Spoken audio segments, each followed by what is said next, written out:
You did ask. Oh, yikes. Clap those hands. I asked for what you were going to do. I asked for what you were going to do, not what somebody else did. You pervert. I wonder if I can stick those words in there somewhere. Maybe. Phrasing.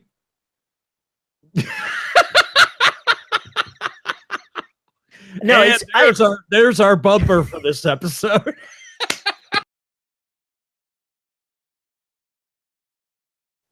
Howdy, folks, and welcome to episode 480 of the Dev Robot Society.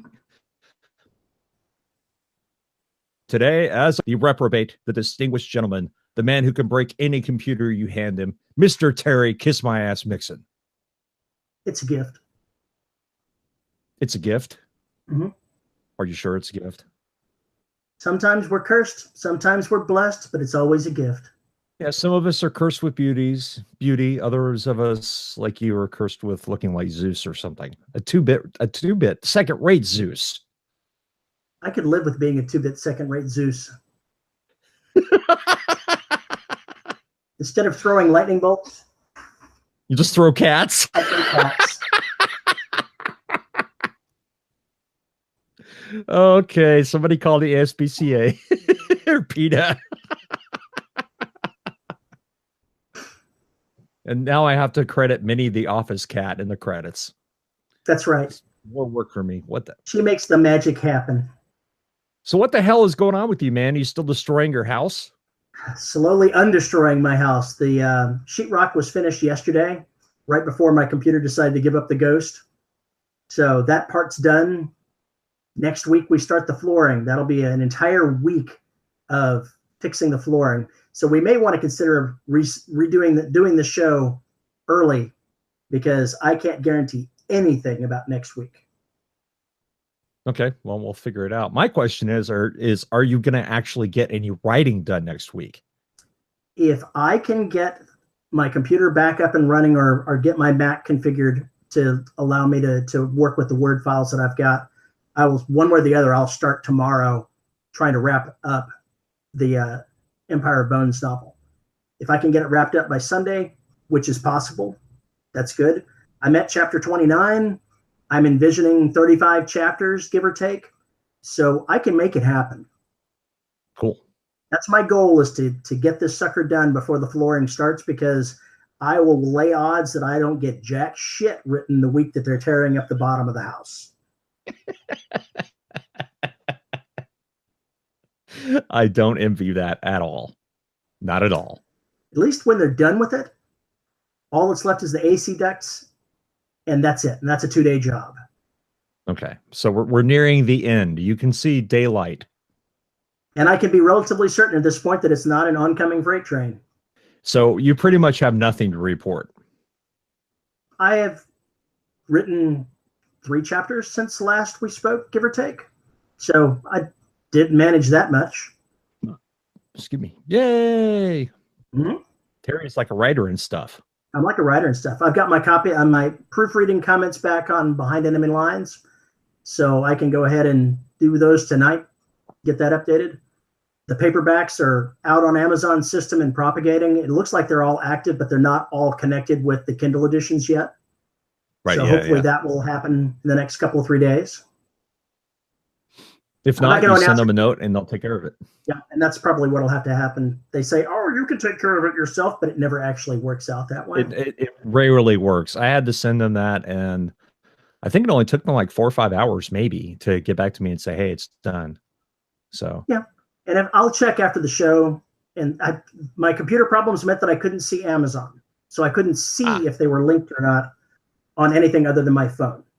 So I'll check that again today. And if they're not, then I'll give them a note, try to make some magic happen there. I'm not announcing the paperbacks availability for everything to my mailing list until they're all out and all linked. I want to have that done before I make a bigger announcement, but they're all out there. I can see them. So a search does bring them up. That's one of the reasons why I haven't sent an email blast out about the trade paperbacks for Gears Inferno. I might as well just wait until the Audible version's done. How close are you? A long way. I needed to spend a lot of time this week recording at night. And Destruction is finally nearing the end It's a lie. You've still got a ways to go to hit 150,000 words. Shut up. 150 grand isn't going to happen. Luckily. I think it's at 127 now. Which I don't know what it was at last time we spoke, but across 120 over the weekend. So that's at 127. I guess I'm writing about 2,500 to 3,000 words a day on average. You're kicking ass. And could write more if I didn't have to deal with other stuff that's going on right now. So it's been fun getting back in the chair. I don't know what happened, but the fog cleared a lot, and somehow I guess all of that is finally the medication is, after all these months, is finally doing its job. So yay, yay. Because Paul's been, interested in doing stuff. And interested in doing stuff is kind of important when you're trying to write books. Mm-hmm. So I discovered something about your books, though. If you go between the Black and now your Derelict series, you're basically an eco-terrorist. You're destroying everything in nature by making this happen. I mean, wherever you go, it's uninhabitable when you're done. Interstellar terrorist. That's a completely different story, man. That's a completely different story. That has nothing to do with this. And I didn't say interstellar, I said eco-terrorist. You're destroying the ecology. Oh, well, okay, fine. If that's the way you want to put it, destroying the ecology. Yeah, I guess there is some truth to that. Really what I think monster fiction is and why people dig it is because it is about a apex predator that moves us down on the food chain. And there's something about that which unnerves us and at the same time makes us curious. It's like the Predator I think movies. It just does. Do what now? The Predator movies. I mean, I really think that's why they're so popular. I also think that's one of the reasons why Shark Week is always so insane on Discovery Channel or whatever it is that they run that thing on. I think that's another reason why people tune into that, is they want to know more about what could actually and does prey on us. You know what I think there's some does for me? What? Makes me doubly committed never to swim in the ocean again. It's such a wuss. I think there's some component there, and I don't think I'm off base on this. I do think there's some psychological component there that draws people in. I don't know. But yes, you are correct to a certain degree. I think when you build an apex predator, when you imagine an apex predator, a new one coming in, it will obviously disturb the ecology, whatever ecology is there, because that's the nature. Until something else comes along to keep it in check, which is usually starvation.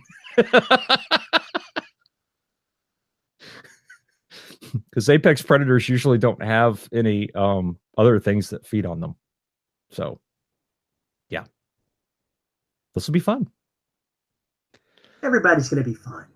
Well, yeah, everybody will be fine. So anyway, Destruction, closing that out. I might even have it done tonight. Who the hell knows? I could wake up tomorrow and tweet out, hey, it's done.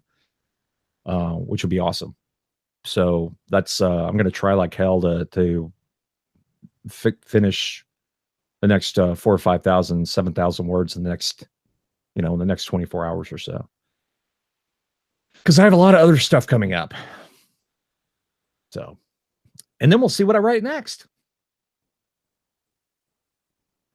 Good luck, man. Yeah, I'll need it. So if you can just get your shit together, I've got my shit together for the moment. So it'd be nice if both of us had our shit together at the same time. I think the odds of that are very slim. It never seems to work out that way. No, it really doesn't. As I said, my goal is to wrap up this book by Sunday, and I'm going to put every effort I have to make that happen because, well, the end of this month is going to pretty well suck. Financial wise, yeah. Well, no, just work environment wise. Oh, right, yeah. Yes, the rest of the month taken up with flooring and then the duct work. Mm-hmm. I'll have a gap of a week in between that, but that'll be the week that I'm moving stuff around for the wife, where she can start unpacking things and trying to get the bottom of the downstairs in order again.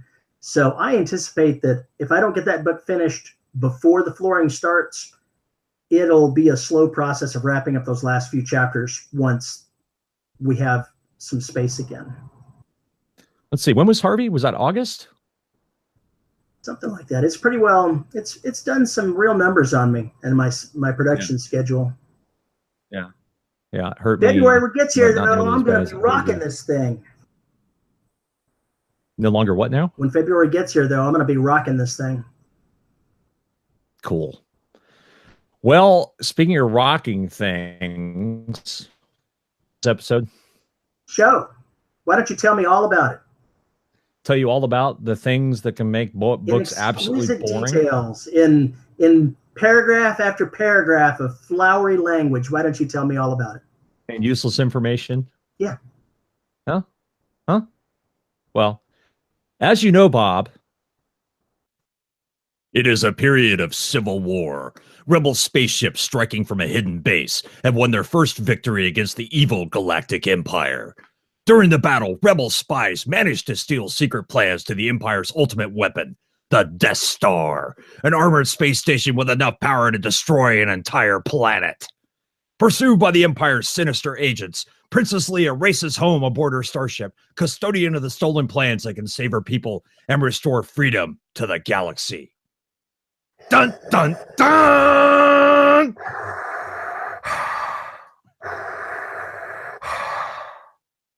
Now, I read this because it's an example of how not to do what we're going to talk about today. And Seems to have worked iconically for them. And that is the exposition. What a show. The exposition. Here we go. Terry, what is exposition? Exposition is where you tell someone something rather than play it out in the very basic, most basic form, I think. Comprehensive description and explanation of an idea or theory, a large public exhibition of trade art or trade goods. We're not talking about the latter. This isn't the CES show? Damn No, it. This is not the CES show. Now, when you say instead of acting it out, what do you mean? If I want to go ahead and explain to the reader how my interstellar star drive works, it's much better to have the details of it come out between the interaction of two characters as part of the ongoing story, rather than me spending 2 pages explaining, and as you know, Bob, this is how this works, and then detailing it all out. But having the characters talk about it, isn't that also a, as you know, Bob? I'm not talking about having them talk about it, although it's always useful to have them talk about it if you've got a character that doesn't know anything about it.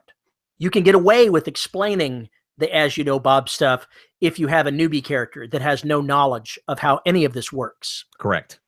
But if you've got knowledgeable characters doing things like, say, on a military starship, you have them do it out, and you can drop something into a paragraph that gives a little clue on how this works, and then drop something else a little bit later, and you can spread it out so that it's part of the ongoing narrative. Right. Yes. That is how exposition should be done. Now, I read that little chunk of Star Wars because I've seen this way too often in books, especially by new authors. And Jake Bible went on for like 3 or 4 pages in Dead Mech about setting up the world, so he didn't have to do it in with the characters. It's clumsy, it's unwieldy. It can this is the classic info dump, at the very beginning of the book. So rather than starting with some action or something along those lines, you're instead setting up, basically writing an essay from the narrator's point of view about what the hell's going on in the state of things. There are much better ways to accomplish that. I honestly don't think Star Wars needed any of that. Now, why did Lucas do it? I think because it was a memento mori to all the old the serials of the 30s and 20s. I think that's why he did it. Anyway, regardless of why he did it, it didn't need to be there. Sometimes exposition just happens naturally because you have characters that are involved in what's going on. The worst part of writing derelict in any military science fiction, we've discussed this before, is the effing briefings. They're the worst thing, but you have to have some kind of mechanism for characters to interact and come up with a plan. And for that, everybody needs to have the same info. Now, there are a couple of ways you can do this, which is basically just show the last 2 minutes of the meeting and have the character, go over the things that happened before. In paraphrasing, you can do that. That works in some ways not so much. Depends on what you're doing. If you're third person close, that's an excellent way to do it. You have the character walk into it, or you have the character just basically reminisce about the briefing. Sometimes I will do that while they're doing something else. We'll talk about why they're doing what they're doing based on that briefing that happened. And then we'll recount the briefing in the middle of what they're doing. Obviously, you don't want to do that when they're in a firefight or something like that's going on.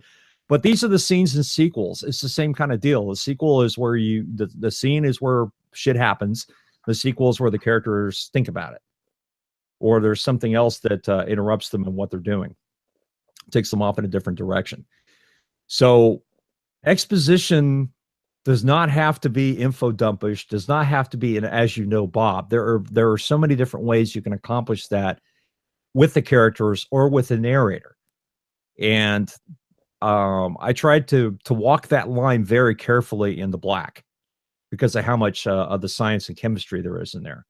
Because I don't want to bore the shit out of somebody, but at the same time, I need them to understand how something works so they realize just how wrong it is what this thing is doing.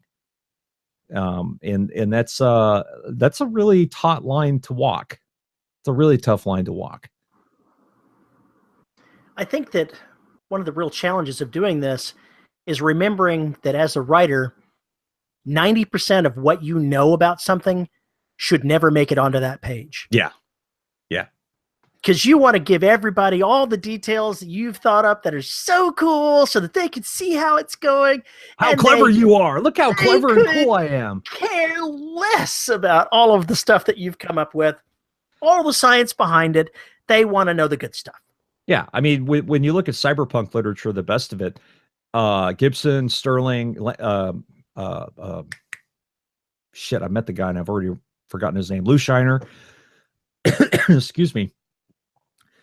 You don't get a whole lot of detail about how these prosthetics work, how these implants work. You don't get a dissertation on the chemistry. You don't get a blueprint of micro machines or nano machines. You simply know the concept and you discover more about it the more that it's mentioned or they use it. You see what's there. They don't go into a 24-page dissertation on how this shit works or how it was created. There's just no reason for it. I mean, unless you're writing something that is actually like ridiculously hard sci-fi where you want to capture that stuff in, and I can tell you that you're probably going to lose a lot of your audience in the process, then, you have to find a way to impart the most important information and leave the rest of it on the cutting room floor. I'm currently listening to Artemis, written by the guy that wrote the Martian, Andy Weir. And the way he's doing some of the background, this is taking place on the moon, so he's got a lot of information to do there. He's weaving a lot of it into the story and the plot as it's going along, but he's also breaking up the chapters by having kind of flashbacks to when the protagonist was a kid exchanging letters with somebody on Earth. And I'm sitting here going, really? Really? I don't care. This is terrible. Other people may not agree. I think it's an awful and ham-handed way of doing it. I was thinking about this the other day when we first brought this topic up, which was Saturday, I think. The Strain does this weird thing where I think it's only in book 2 and 3, but it's done elsewhere. And I'll explain it in a second. But he doesn't always do this, but in several places, Chuck Hogan and Guillermo del Toro, God, I can't talk today, put in these splices of diary entries. And they work in the epistolary sense because they're written in such a way from first person that they're interesting, because you're getting into that person's mind and you're getting these raw thoughts that they're leaving for someone else. And it works.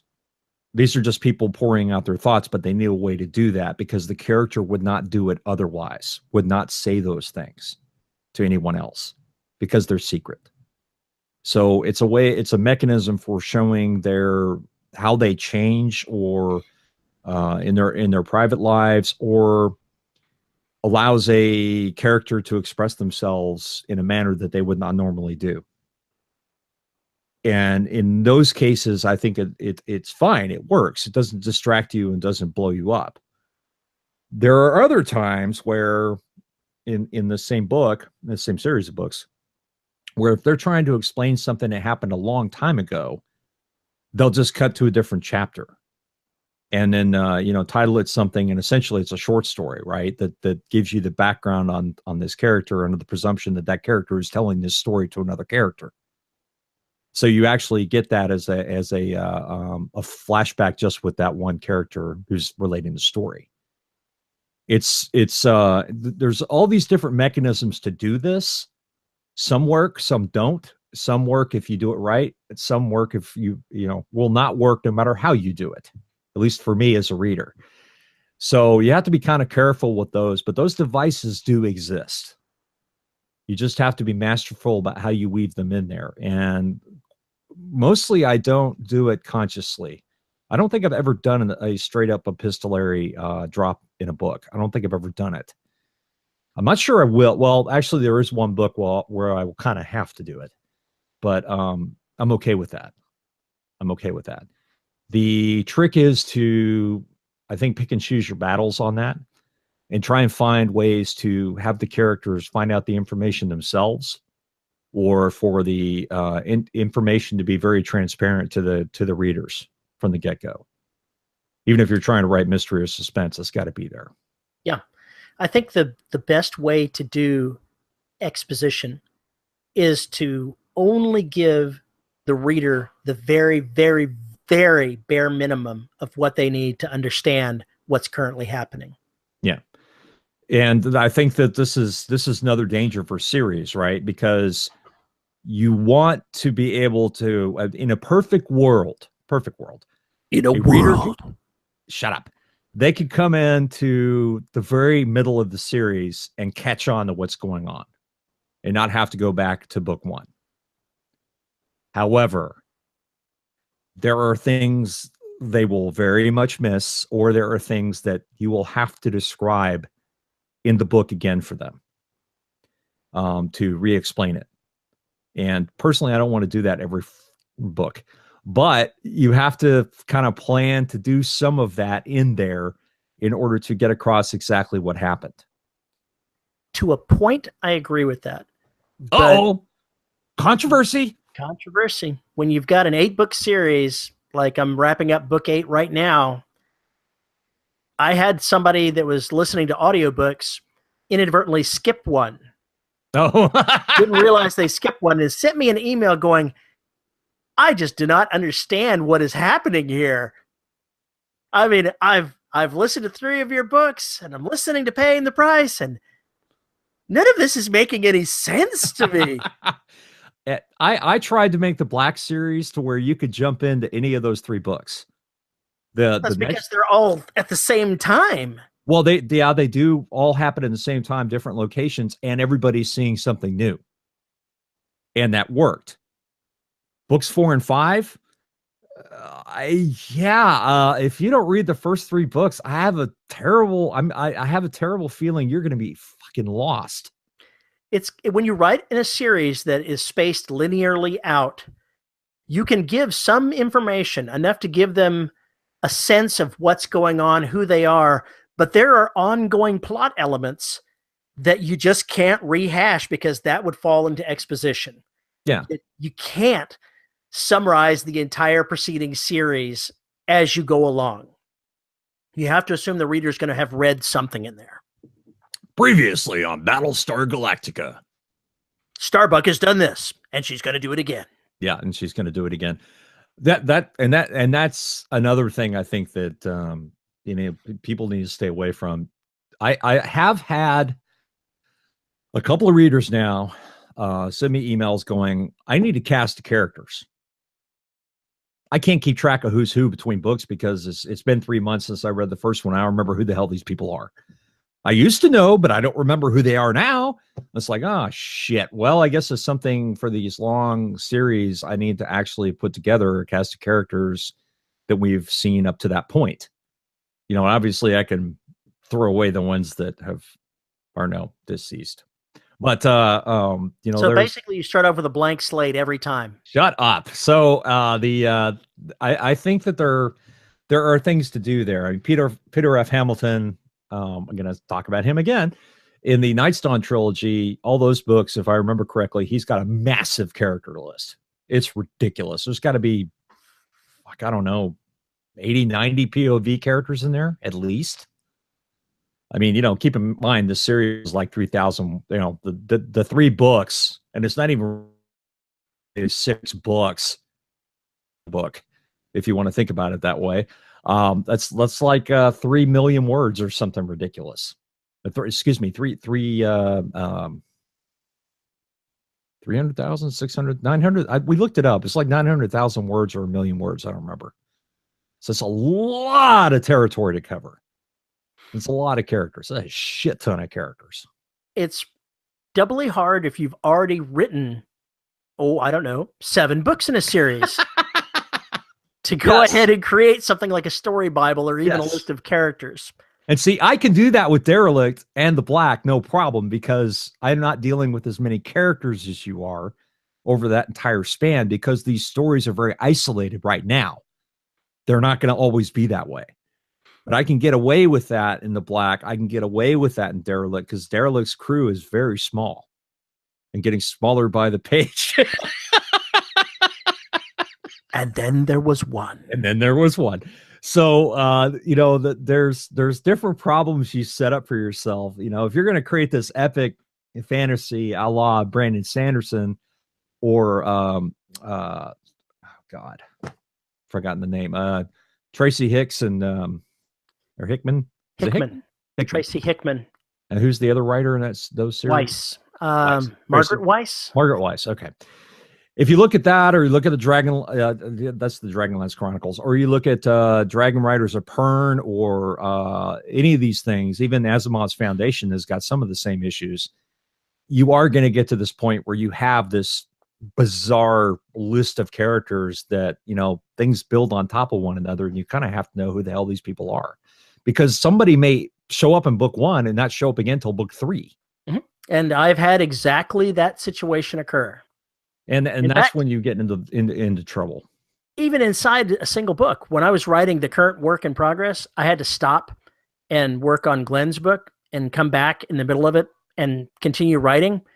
I had to look back and try to find earlier in the story the name of a character, and I inadvertently changed the name of the character after the split. Yeah, I remember this.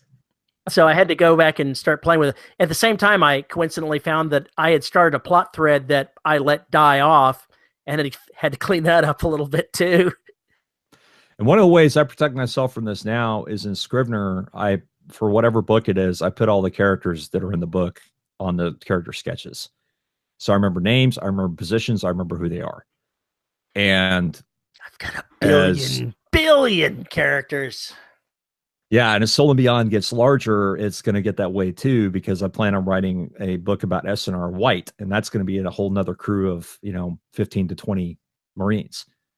So it's Michael Cooper, who we've had on the show before, has written an ass ton of books in his Aeon 14 universe. And he has decided, he has found a someone to go ahead and pay them to go back and read through his book and create a story Bible out of it. Right. Yeah, we've talked about that. It's expensive. It is expensive. It's pricey, and I'm still considering doing it. Well, if in a perfect world, shut up, you would have readers that are as loyal and crazed and fanatical as Scott Sigler's got, where they will go after that thing, maintain it, everything else for you, which would make your life a hell of a lot easier. Alas, it is not I. Alas, you have had no volunteers for that. Actually, I had one volunteer, but real life being real life, it never actually materialized. Yeah. So I think it's kind of important to keep track of those things. And I think that also goes along with figuring out exactly how you're going to explain some of this other stuff. While I'm writing the last part of Derelict, I know what needs to happen in order for me to get to the end, but I don't know how I'm going to get there. And I found that doing that gives me kind of that blueprint. And if I get somewhere and I decide that next step isn't necessary or want to change it, I'm free to do so. But the thing is it maps out some of the story in my mind. It gives me some targets, for what has to happen. That also means breaking up the exposition, because every one of these chapters at the end, I'm now showing off stuff that we have not talked about before. I have to show off new weapons. I need to show off the idea of jacking into the ship, a la Cyberpunk. I need to show all those things and explain all those things to the reader without it becoming an as you know Bob. So, and one of the reasons why I'm able to do this in this particular book is because there have been certain casualties that have removed experts from their specific duties. And so other people who are maybe less comfortable with those duties have to take them over. And so I've got an excuse to do this. I wasn't planning on doing it that way. It's just, that's how it's rolled. So I have this. You have this. You have the infamous piece of paper. This is not a piece of paper. This is probably 36 pieces of paper that have not yet made their way into just the current story Bible for the novel that I'm working on. I am way behind in that. I think I should just kill everyone and just wipe the slate clean. I would love it if I could do that after every series. Just kill everybody. You'd be proud of me. I took one of the characters out of this and just promptly killed them in a totally senseless manner. Yay! Terry's growing up. Now, if we can just get him to kill a protagonist, a main protagonist. I haven't killed a point of view character. Yes. Yes, I have. I have killed a point of view character. I killed 3 of them in one novel with the same event. I literally nuked them. Oh, yes, that's right. That's right. Yeah, I don't need a nuke. You told me to nuke the characters. Okay. I didn't mean literally. I love literal. It's always fun when you can take literal and just do it, and that way you're just being excessive. I think you should kill everybody. Will a nuke work? I don't know. Will it? Yeah, it should work. Or what was the kinetic orbital weapons platform? Terry's favorite. It's always a good one. Yeah, I am actually. Or the 10-kilometer asteroid that impacts right behind your shuttle.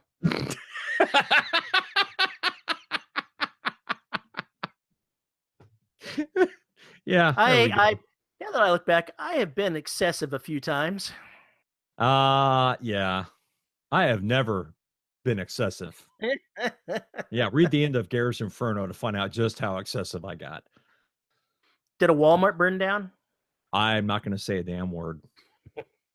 Walmart burning was the least of their problems. Awkward. Yeah, awkward. So yeah, I just think that those are items to kind of keep in mind as you're working on a book, and you pay for it up front or you pay for it on the back end. If you pay for it on the back end, it's going to cost a hell of a lot more. So write the characters' names down as you come across them. That would be kind of good.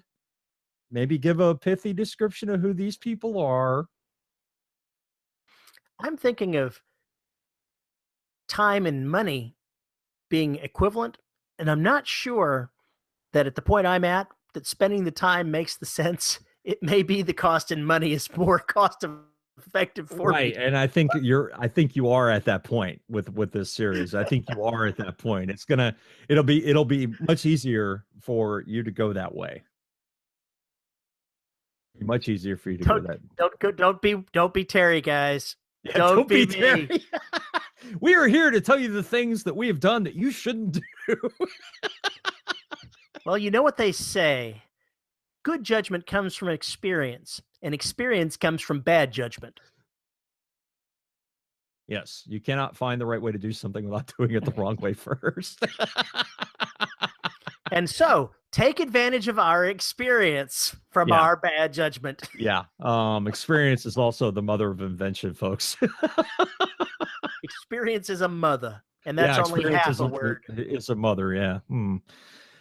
So what other examples of bad exposition you've seen in movies, TV, books, whatever? God, coming up with concrete examples is a tough one on that, because there are so many ways to have bad exposition. And sometimes it's subtle, the way you do bad exposition. Here's one of your classics for you. You start a novel and somebody writes 17 pages to describe how the countryside looks. Please, please do not spend paragraph after paragraph that literally are long enough to take up the entire page describing this summer meadow. Do not do it. This goes back to Marcel Proust spending 50 or 60 pages talking about a bush. That would be an example of exposition that should not happen. Now, in his defense, it wasn't really about the bush, but the bush featured in all the things he was talking about because of all the things that had happened at that bush. The problem is he's a long-winded motherfucker, and it just went on for freaking ever. So it's not just interspersed with descriptions of the bush. Oh, there's the blossom that, in that particular area, all these things happened, 20 years ago or whatever, with 15 different characters talking. And then you go into this whole diatribes, sidetrack, and then come back to it. Yeah, don't do that, please. Unless you're writing literature, in which case, go for it. But if you're committing literature, that's a totally different problem. You know what I realized is if you're committing literature, there really are no rules. There are absolutely no rules whatsoever. If you're writing commercial fiction, there are, I think, some precepts that you can see just by how people are reading what they're reading, why they're reading what they read. If it's escapism, chances are they're not going to want to go read 37 pages about the countryside. It's just not going to work. It's the same kind of thing with, yes, I can include all these starship physics stuff in there to show how neat my stuff is. Well, there's a very, very small percentage of sci-fi readers that are going to be completely on board with that, because you're going to bore the shit out of them. You're going to be left with people who love to read. I'm not saying there's anything wrong with this. I'm simply saying it makes the market smaller. You're going to, I think you would actually end up, attracting folks who read the Star Trek, your Star Wars technical manuals or those kinds of things to find that stuff out. And they may love your fiction, but it's going to be a much smaller market. Unfortunately, when you're writing something that's you intend to have appeal to a wide audience, you've got to take the tastes of that wider audience into account. It might be cool as shit, and you might find a dozen people that absolutely love something like one of our previous guests is doing about creating language. Right. Most people, you're going to find that's something that's set aside from what they're doing. They're reading the story for the story, as opposed to the strange language that is used in it, or the peculiar environment in which it takes place, like Artemis is on the moon. You've really got to keep in mind that you can't go overboard in just loving it up with the thing that excites you. That falls into the catch your darlings bit. Yeah, you can't get too attached. That's one of those things where you go through it and you write it, and then you say, all right, time to get out the axe. We're not even talking about a knife. We're not talking about a clean cut. We're talking about some nasty, ugly hatchet moments where an editor is going to go in there and say, no, no, no, no, keep this. No, keep this. No, keep this. And I love that. Yeah. But I love that. But, the bottom line is that you, at least my experience with commercial fiction, you have to have that hook, and you have to get it in fast, and you have to keep stringing the reader along. And I don't mean that in a bad way. I mean, you've got to keep dragging them toward the conclusion, and ultimately you want them swimming toward it at full speed.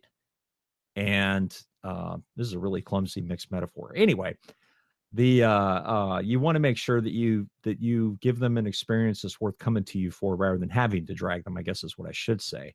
But that means you got to have some tasty bait to catch them in the first place.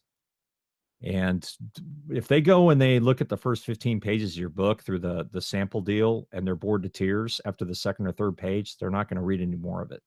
If they're bored to tears on the first page, you're in trouble. Yeah, you're in big trouble. So you gotta leave that exposition shit for later and work it in as you can. It just does not need to be there. You need to start with people or action, and then move forward from there. I think that those are the biggest rules of the game.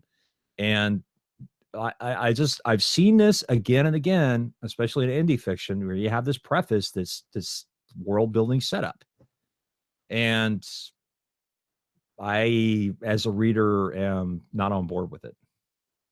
I'm just not on board with it. So there are people who probably like that. That's cool, but that's not in my wheelhouse.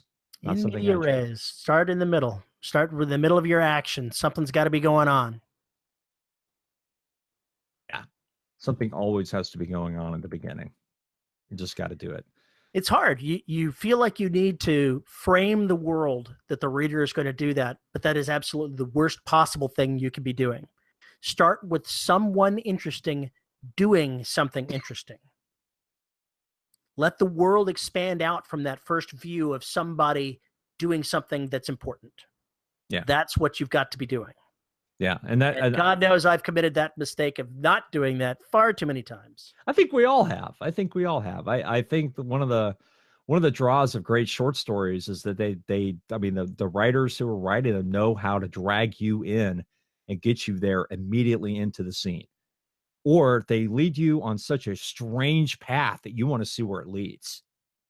And that could be action. It could be dialogue. It could be just the way somebody looks. Some of the great horror tales of old were really about just giving you a very strange situation and taking reality and bending it's on its ear. And it unsettles you in the first few paragraphs. You're kind of like, well, that's not how this works. That's not how any of this works. And then you want to see what the hell the deal is. And so you keep reading. It just really depends on how you couch it. But I would say that this all goes back to reading. Go, I say this time and time again, go look at your favorite book and look what the author did, how they constructed it, where the beats are, how they got around these problems of exposition, how they successfully did it, and kind of learn from that. Try and learn from what those authors did that you like, and figure out if that's going to work for your story. Figure out if it works for your writing style. Figure out and try to steal from it, learn from it. Yeah. You were asking earlier if I came up with any ideas of other concrete examples of exposition that went on that was so obvious. There's another one using flashbacks that I can recall. One of Nora Roberts' books that she wrote, she's taken to writing a brand of romance that also involves murder mysteries as well. So it's a cross between thriller and a cross between romance. It mixes up the two genres. And we read one of those and reviewed it. Mm-hmm. And I don't remember if this is the one that we reviewed, but there was one that I read where it started off with the main character as a child, but it dragged on for 20,000 words. That's the one. That was the one. Far too long. That could have been condensed to show the flavor of what the character was doing rather than telling basically a mini novel to tell the background. In that particular case of that story, what I would have done is I would have shown all that in flashback. You are a heretic. I would have done it. Stop listening to him immediately. I have been told that I know how to write those. If you go read Daemons of Garaga, that's how I handle it with characters who need to reflect on the past, is that they're doing something that drags them back into something else, or they think about it. It doesn't have to be clumsy. You can basically make these seamless transitions between the present and the past without having to go put a chapter break or start another chapter or any of that shit. You can start it out and have it do that. But if you have to display that information, isn't it better to weave it into the current story, the current time and place, rather than splitting it up, unless you're writing something like Stephen King?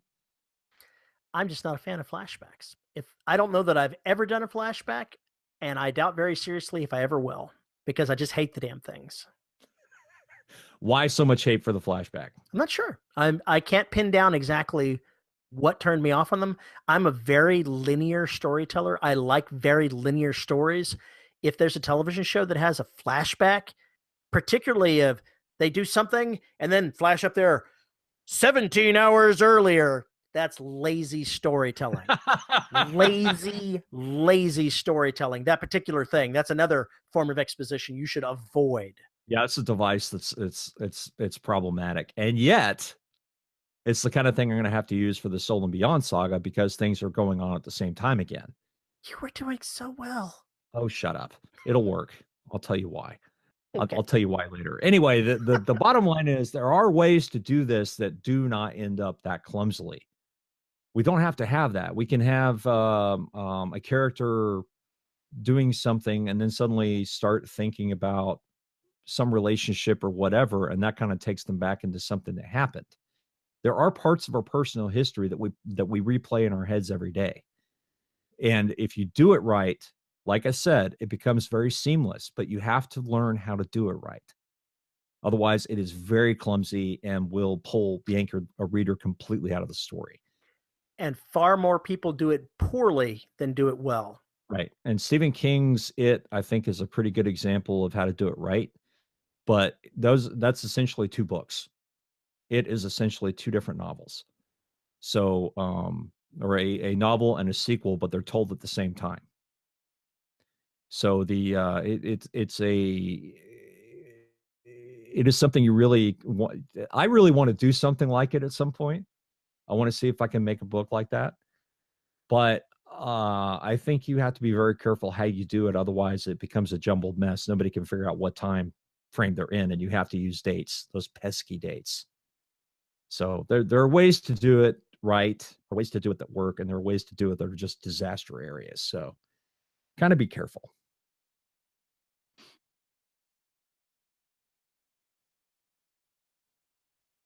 I got nothing to add to that. You got nothing to add to that? No. So we're just going to cut that awkward silence out? You're going to have to cut that awkward silence out because I've got nothing to add to that. I left Harry speechless. Oh, wow. I'm shocked. You left me intellectually sated. Intellectually sated. That's better than intellectually satirized, I guess. Or satired? I'm trying to think of somebody that's being intellectually satirized, and I'm not quite sure how that works out. It sounds painful. I don't know. I said it. Doesn't mean I know what it meant. You're just making up words again. Damn straight. Make up words, phrases, times, people, places, things, whatever. Must be a writer. Yeah, must be a writer. Must be my job. So are we ready to close this puppy up? I think we are. All right. So if you have something to add to this discussion, you can send us an email at show@deadrobotsociety.com, or you can leave a comment on a post at Dead Robot Society Podcast. There's deadrobotsociety.com. Or you can tweet me at Paul_E_Cooley, or you can join the listeners of the Dead Robot Society Facebook group where all the crazy happens. We would be remiss if we didn't mention our wonderful host, Pod Hoster, who makes all 400 bazillion episodes of the Dead Robot Society available for your ear holes. You can visit our YouTube channel at youtube.com/DRS podcast, where we put all these up and you can see our wonderful, ugly faces. And you can also support us on Patreon at patreon.com/DRS podcast. For as little as $1 a month, you can get access to exclusive content, live shows, workshop shows, which are coming soon. We'll announce that later. And basically make sure that we keep this show commercial free. Help us pay hosting costs. So, and also, if you're a $10 member, wow, I'm really botching this up today. If you are, you're doing great. You're doing great. Yeah. If you're doing, you sure don't want to start this exit, all over again? No, I think it's much funnier to do it this way. And if you are a $10 reward a month member, you get your name right at the end of every show. And this week, our $10 members are Robert Slade, Caleb LubeTube James, Nathan Petty, the one, the only, Drew the Sheriff is near Bernardi. John Kilgallen. Chris Swagger. Chris Swag. Chris Swagger, it stays this way, Winder. Gotcha. Swagger, it stays this way, Winder. Gotcha. All right. Isabel Ugg, PayPal, Y Cushy. Andre Conde Moraes, DJ Chamberlain, Jonathan Zarusin, and J.R. Handley. Thank you, guys. Thank you very much, patrons. So with that, I guess we should get out of here. I think we should. All right, folks. We will see you next week. Bye-bye. Bye.